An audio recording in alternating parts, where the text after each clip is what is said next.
some sort of control in terms of live performances. And so it's different from copyright, where you have originality and fixation guarding it. In performance rights, the essence actually is that it is unfixed. It's concerning, all the rights attaching to a live performance. In other words, it's not just, for instance, you have a live performance of a Wizkid or Bob Marley. The performance rights you are saying there is not just Bob Marley singing. It also attaches to the guitarist, it attaches to the keyboardist, it attaches to the DJ. And so it's a bundle of rights involved in the live performance. And so when we are talking about the exceptions now to such performance rights, number one, it's determined, like I said, by a jurisdiction.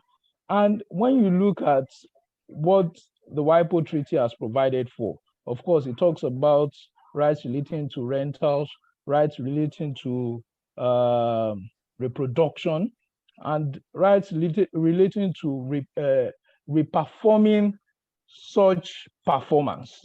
You understand? However, when you now go to each jurisdiction, for instance, I'll be using Nigeria as an example in this case. The Copyright Act in Nigeria makes special provision for performance rights. And in that act, there is no exception, rarely, no exception in the Nigerian Copyright Act to the subsistence of performance rights. In other words, like a situation where we have exceptions to copyright control for fair use, for fair dealing there are no clear-cut exceptions, but you decipher this by looking at the relevant provisions. Now, it says there under the Nigerian Copyright Act that where you make a substantial recording of the whole or substantial part of a performance, that will amount to an infringement. In other words, where the use that an infringer or alleged infringer has made of a performance is insubstantial, or not that, or I will still use the word insubstantial, then such use will fit under the exception to the right to control the performance. Then secondly, the broadcast of a non-substantial part of a live performance will not amount to a infringement. In addition, the performance of a non-substantial part of a performance, for instance, you have a play whereby you've had a live performance of The Gods Are Not to Be Blamed by Olarotimi, or by one of the plays by Wole Soyinka, and you just take a part of it, probably a part of The Lion and the Jewel, and it's a non-substantial part, that will not amount to an infringement. Then where you reproduce a performance for non-commercial purposes, in other words, I reproduce the live performance of a play or drama, then that, and it's not for commercial purposes, I'm not taking money for that, that will fit into the exception to the right of infringement. Then, of course, insubstantial use or substantial use after the, like we said, there's a 50-year time limit after the first performance. So the right of a performer to the economic rights attaching to the performance is for 50 years. And so if after the timeline expires, you simply don't have any right to that use again. And so substantial use of that right can be made use of. So 5 exceptions have been identified here. Number 1, where consent has been sought, where consent has been sought. In such situation, use of that performance rights can be explored. Number 2, broadcast of non-substantial part of a live performance is acceptable. For instance, a TV news is reporting the live performance, and they take a small part of that live performance. That should not amount to infringement. Then number 3, performance of a non-substantial part of that performance. In other words, you just take a part of the live performance, which is non-substantial, which is not the main performance. That fits into an exception. Then fourthly, the show of the performance for non-commercial purposes would also come in as an exception. Then number 5, substantial use of such live performance after the 50-year time limit would also come as an exception.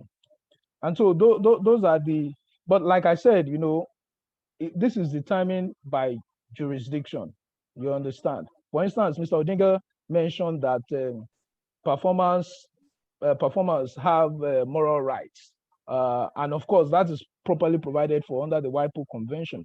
But when you look at the Nigerian Copyright Act, there is no provision for moral rights for performers in Nigeria.